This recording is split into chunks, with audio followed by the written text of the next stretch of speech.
I've been a therapist for 20 years. I've also mentored hundreds of people for about 30 years in a 12-step program called Al-Anon. And there are a lot of things that I have learned both in mentoring and in counseling people. All people have problems. It may not look like they do. They may act like they don't have any problems, but all people have problems. The only difference is there's those that talk about them and those that don't. So I want to talk about some of the things that I have learned that cause the most problem in people's lives. You know, we deal with mental disorders, and once you kind of get past the actual mental diagnoses, a lot of the underlying problems are the same. And I'm going to talk about the ones that I think cause the most problems. The first one is people's belief systems and their thoughts. Now, your beliefs drive your thoughts, but people have these irrational beliefs about themselves, their relationships, others, and life in general. And so oftentimes these beliefs drive people's thoughts. That drives the way they feel, and then they have behavior out of these beliefs.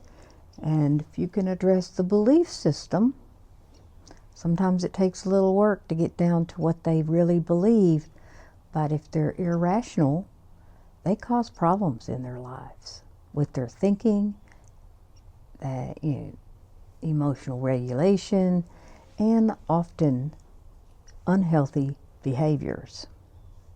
The next thing I think that causes a lot of problems, especially in relationships, is wanting the other person to be different than they are, and then trying to change them. And this behavior causes a lot of problems in relationships, and it makes the person very unhappy.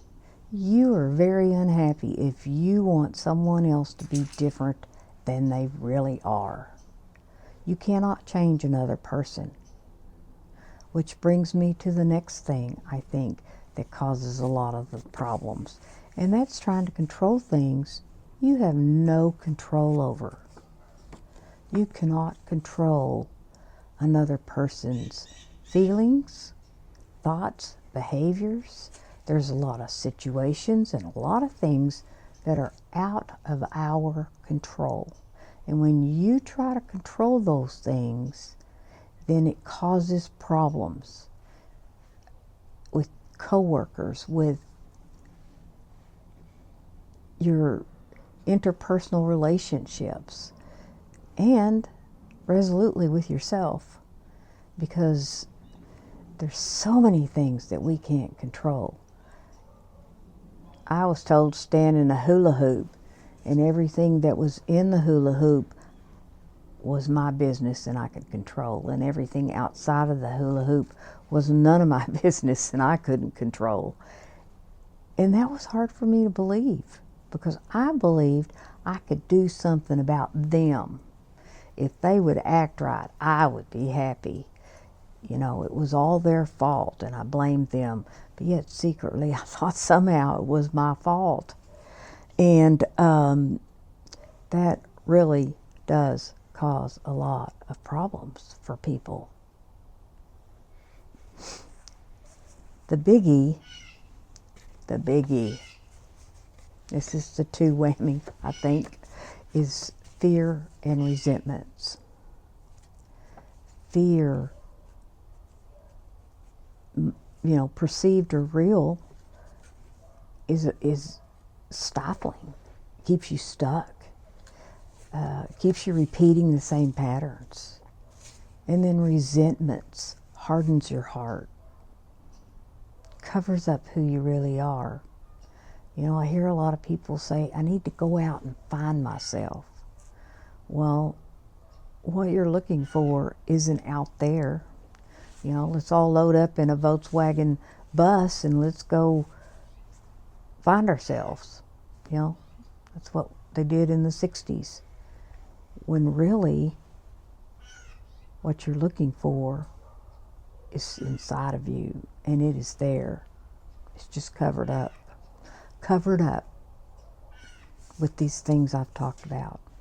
Covered up with trying to control other people by your irrational beliefs, negative thinking, negative self-talk, to wanting others or where you're at to be different than it is, instead of accepting and then deciding what you can do to maybe change some of those things about yourself. It's the only thing you can change. It's things about yourself, your perspective, your attitude, how you perceive things. And that's what therapy is mostly about, is changing those belief systems, addressing those things you can't control, and getting you into acceptance. Self-acceptance is a huge thing. If you can accept yourself where you are, take responsibility for your behaviors, work through the resentments, challenge your fears, you can absolutely change your life. You can't do it on your own. Don't believe in self-help. I believe it takes others to help you change. And I'm in my backyard, and my most favorite thing is when the trains come by. And I'm going to let you watch as the train comes by. It's a short train, because it's just a loop. But I so enjoy the trains.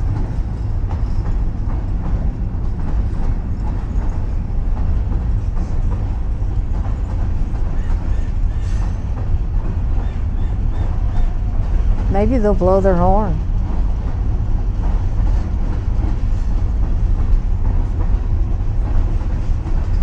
This only happens during the day, and it's one of the things that I enjoy most about living here. There's a train track loop behind my house, and these trains come by periodically, and I love it when they blow their whistle, because my grandmother lived 2 blocks from the train tracks, and when I would stay with her, you could hear them blow the whistles. And so it brings back some very good childhood memories for me.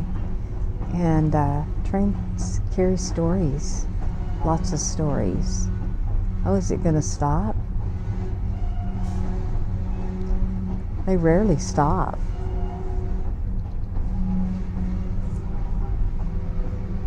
Wow, what a treat. I thought I would try videoing outside, and it's a beautiful day in Texas. Cool, it's cooled off. They're going to stop. So I think I'm going to end this video, and the most important thing to remember is to be you on purpose.